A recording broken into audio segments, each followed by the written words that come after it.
All right, so I'm here with my breakfast coffee.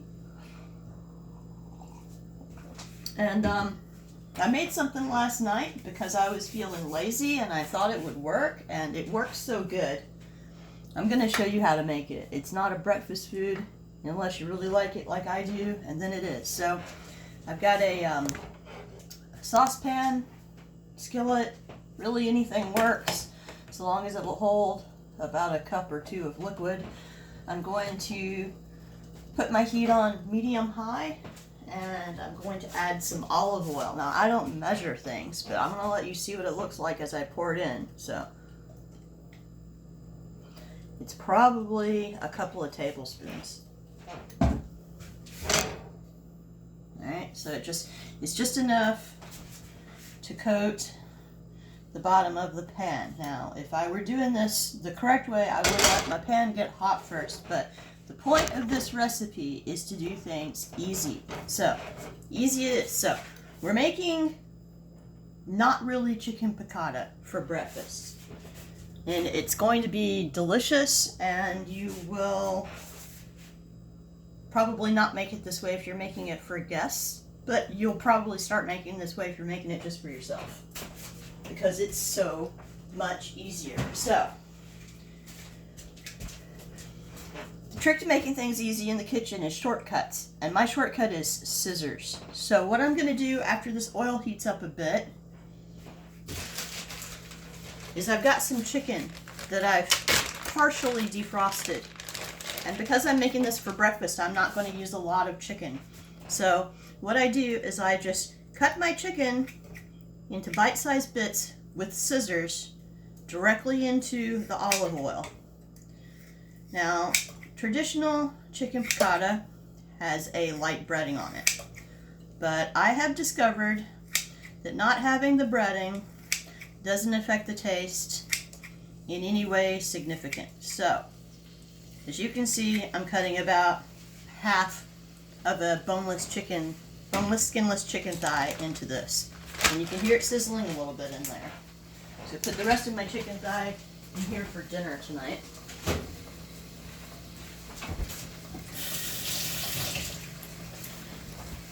So we're going to take this chicken thigh that is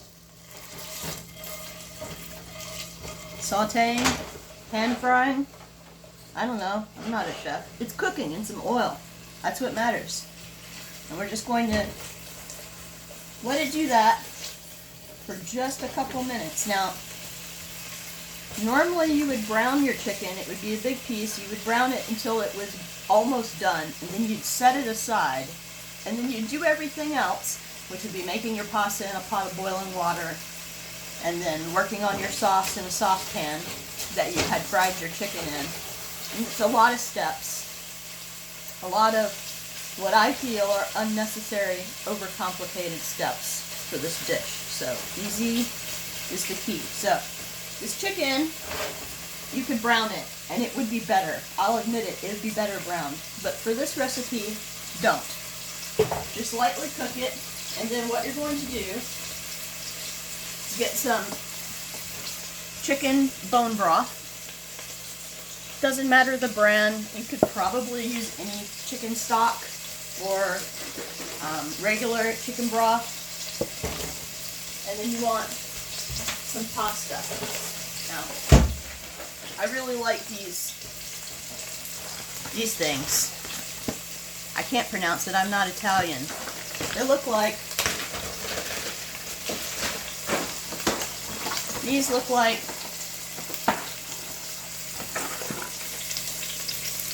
macaroni that didn't get cut correctly, and I really like these. This particular brand, this is my favorite pasta now. I actually, if I was a responsible adult, I would only eat whole grain pasta, but no one does that. No one cares that much about themselves. So we're going to take this pasta, and we're just going to put a couple of handfuls right in there with the chicken. This is breakfast, so I'm not going to do a lot. 2 handfuls is plenty. And then we're going to take this chicken stock, and we're going to pour it over until it just almost covers the noodles. The amount doesn't really matter. You just want the noodles to be covered. So there's some benefit to doing this in a smaller pan, I think, because then your liquid gets deeper faster. All right, so we've got the chicken, the noodles, a little bit of olive oil, and the chicken stock in there. Now, depending on what stock you use, you might want to add a little extra salt because some broths and stocks have a lot of salt and some don't. At this point, you can bring your garlic. I use this pre-chopped minced garlic and a lemon. Bring those both over here. Actually, give the lemon a little wash because we're going to use the zest from it. Zesting sounds like a super complicated step, but it's super easy. I'll show you. All right, so in the garlic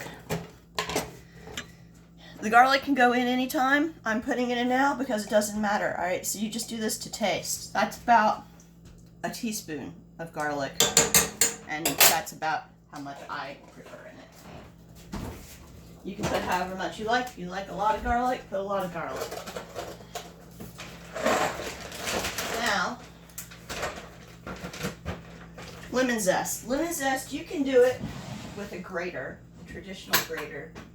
But I have a little tool that I found at a yard sale.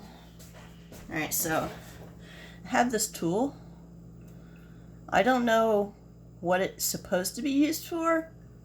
I'm not sure if it's meant to be a zester, or I think it's actually something that you use for making cocktail garnish. So I think it's similar to the purpose that I use. So what you're going to do is just however you want to do it, take some zest off of half of this lemon. So just go around like this, and you're just taking the top level of the skin off. This lemon is a little overripe, so it's giving me some squishing away BS. All right, so you got your zest from half of a lemon. The reason you only do half is because you only need half when you're only doing this much pasta. So take your lemon and just move the little stuff out of the way. Cut it in half. And squeeze the juice from one lemon into your pasta mixture. All right, so I also like the pulp, so I put all the pulp in there, and I buy these seedless lemons because genetic engineering, man, it's great. I love the convenience of not having to pull the seeds out, squeezing the juice into a separate cup, and then scooping out the seeds one by one. That's some real tedious, unnecessary stuff there. And genetic engineering has solved the problem for us, so I'm going to take advantage of the smart people who figured that out. I sometimes buy lemons with seeds in them because I do appreciate being able to grow lemon trees, but for my daily use, I want the convenience. Now, I've got some dried thyme, and I'm just going to dump a generous amount of that in there. This is a seasoning that I put in absolutely everything I cook. I grow it fresh in the summer, but right now the plants are still kind of in their recovery from winter stage, so I don't want to go out there and pick any right now. My next favorite seasoning that I put in almost everything is ground white pepper, not black pepper. I just like the flavor of the white pepper better. I think it's got a richness to it that the regular black pepper doesn't have. All right, so we've got our pasta, our chicken, our broth, our seasonings, our lemon juice, and our lemon zest in there, all right? Our noodles are in liquid, and what we're gonna do now is just cover it. Now, how long you want it to cook depends on the instructions on your box of pasta. Now, this particular type of pasta, I keep all my pasta in bags because I have a moisture problem, says that you want to cook it for 11 minutes. So that is a good target, but using this method I found it takes a little bit longer than that. So we're going to put the timer on for 11 minutes. I touched the thing the phone was propped up on. It was very close to the timer on the stove. And we're going to let this cook for 11 minutes, checking it periodically to see how it's doing. We want to make sure that the pasta that's not quite under the surface at some point gets rotated down under the surface of the liquid. So at about 5 minutes we're going to open it and stir it, but we don't want to open it too much because what's happening is instead of boiling the pasta, we're kind of boiling most of it but steaming the stuff that's on top that's not under the surface of the liquid. And it works fine. So now you get to enjoy my company for the next 10 minutes while this cooks down. I'll probably edit this part out, but maybe not.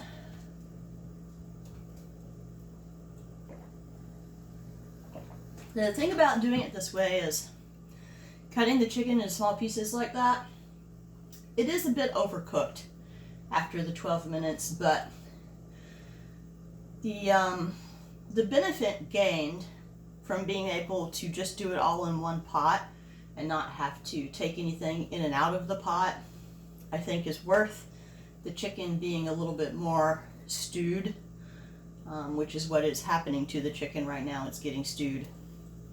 And it's fine. It's perfectly fine. It's not a piccata. I'm not trying to pretend it's a piccata. It is a easy pasta dish that has a very similar flavor profile to piccata, which I may not be pronouncing correctly because I'm an American with parents who didn't do anything but let me read. So everything I know how to pronounce, I only know from books.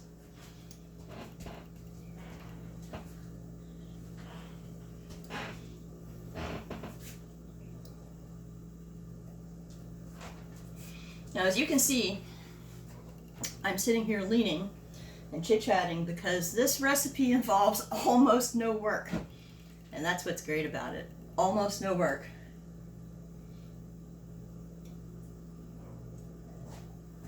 I'm just going to wash my lemon zester, my knife, my fork that I got the garlic out with, and my scissors while I'm waiting. And put away my clean dishes out of the drain board. So you hear some noise in the background. That's me doing other things and being a little productive while this cooks. Super easy.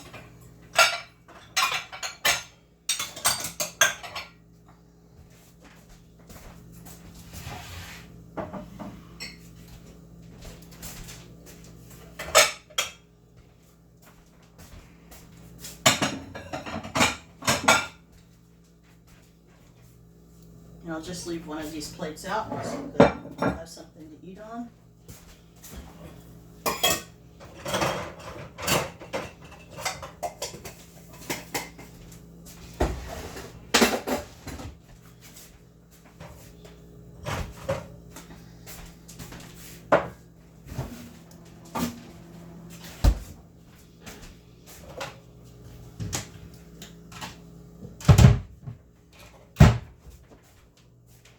Also leave a spoon out because that's how I eat everything, with a spoon.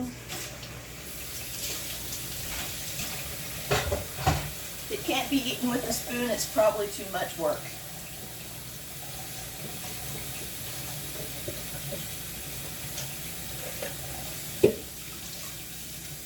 For me, anyway.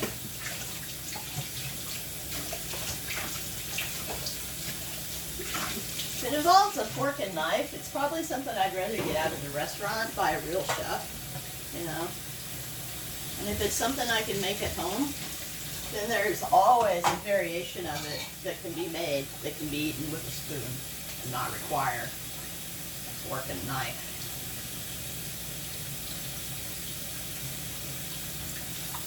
Like cutting that chicken into the small pieces with the scissors before cooking it.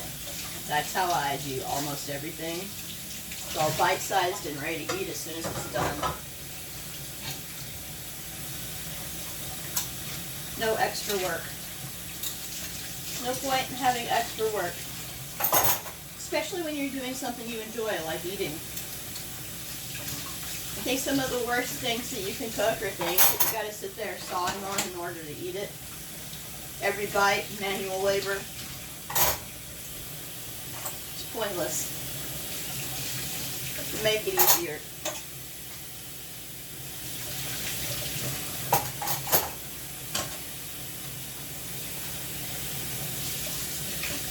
Alright, my timer's down to 5 minutes, but I'm going to go ahead and finish these dishes because this recipe is super easy and very forgiving. I don't think there's any way possible that my pasta is sticking to the bottom of the pan in a way that I have to rush through these dishes to get back to it. And that's the joy of the way I am cooking and do cook, because rushing is dumb. Especially rushing to get something done for yourself. And the most important things I've learned in life is when you're doing things for yourself, don't do them if they aren't fairly easy. If you're just making extra work, the reward's often not high enough for the investment in your time and energy. So, when you do things for yourself, pick some easy things. It's fine to occasionally pick some hard things, but don't make a habit of making everything you do for yourself be really hard. You only get joy from things that involve a lot of manual labor and effort, then that's just a recipe for depression. Alright, my timer's down to 4 minutes. I'm going to take my cover off. This has been on medium-high the whole time. At this point, I'm going to turn it down to medium heat. I'll let my steam and my condensation drain back into it. Give it a stir. Alright, as you can see, this is coming together really nicely at this point. The broth has reduced and is starting to thicken. That's exactly what we want. And as you can see, it involved absolutely no effort on my part. So what we're going to do now is put some capers in it. That's the other primary flavor profile for chicken piccata, is capers and lemons. It doesn't take a lot of capers, especially when you're only making this much. So I just used my my handy lemon zester tool to scoop some capers out without getting a lot of the juice. And I'm going to stir those in. And then at this point, I'm going to take a tablespoon of cold butter. Came straight out of the fridge. Alright, so the key here is adding your butter. You want to whisk it in. I don't have a whisk, so I just stab it with a fork and just briskly stir it in like this. Enjoy that lovely sound. Alright, and then scrape down the sides of your pan so your juices are all on the bottom. And check a noodle to see how close you are, because you might be close. Alright, so those are starting to soften. They just need a couple more minutes. So at this point, if you're low on sauce and it's getting a little bit too dry and you don't think your noodles... Phone fell over when I stirred. If you think it's getting a little too dry and your noodles needed more time, you can add more broth at any point. It doesn't take much, just add a drizzle. Put the back on there. I mean, crank it back up if you add a little bit more broth, because it needs to get back up to a simmer. I'm putting my broth away, so I rinsed my lemon zester back off. You've got some thyme in here if you want to get a plate out, if you didn't already. Get a spoon, or if you're one of those weirdos that eats with a fork.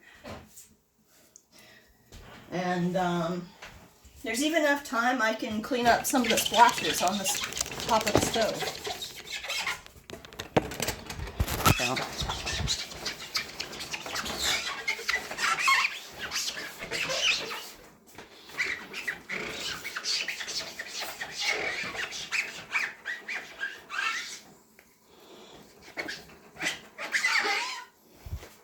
Okay.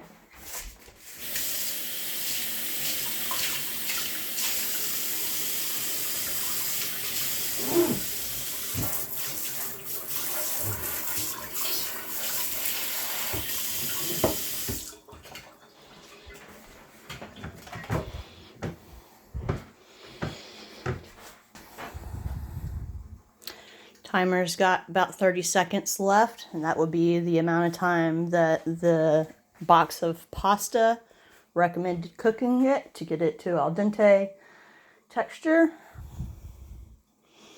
It might need another minute after that to actually get it there. It might be a little too firm. You never know until it gets close if you've got enough liquid in there or not. It's going to vary with every pasta, so there's no point in trying to figure out a measurement. You just got to add more if you need it.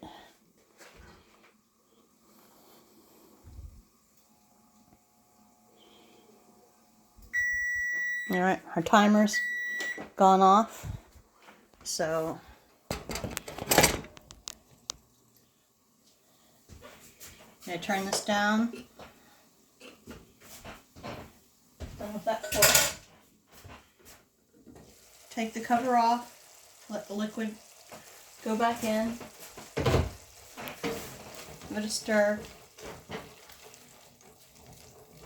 Alright, so it needs to reduce a little bit more, so we're just going to keep cooking it on medium heat until that sauce, which is just chicken stock and lemon juice, reduces down a bit. You could also have added a little bit of white wine to this when you were adding the liquids. And it's delicious that way. I'm just out of white wine, and if you put red wine in this, it kind of turns a weird color. It tastes fine, but it doesn't look very beautiful. I'll bring it over so you can see what it's looking like. Try not to steam up the camera too much. You can see it is you can see how that sauce is starting to thicken back down, even though I added a little bit more liquid just a minute ago. It reduces down pretty quickly when the pasta's in it. Now, if you've ever made hamburger helper, you'll understand this method of cooking pasta. This is exactly the same way that you cook the pasta in the boxes of hamburger helper. So this has been done many, many times in the past. I'm really bad about slinging things out of the pot. That's why I have to clean my stove top afterwards.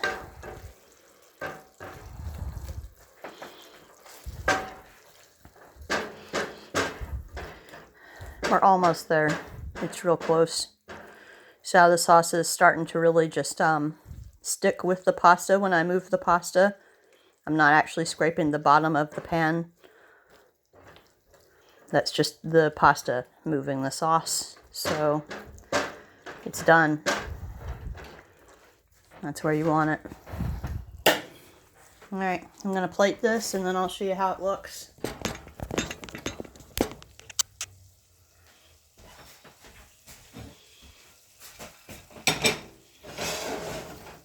Remember, when you're taking your pasta out of your pan, to bring your sauce down with it. Put your pasta on your plate. I struggle with these heavy stainless pans, but I like them enough that I use them anyway. Alright, then at the end, make sure you scrape all the sauce down and get it on top of the pasta. Alright. A little hot water in that pan, and get a little Parmesan cheese. You can get the fresh stuff if you like it. I don't think that there is a significant enough improvement over the shaky stuff in the can that is Hannaford brands. Actually, this is the best, the very best shaky cheese. And there you got it. It is almost effortless chicken piccata for breakfast today. It is a bit of an intense thing for breakfast, but this recipe worked so good last night I wanted to show you how to do it. So there you go.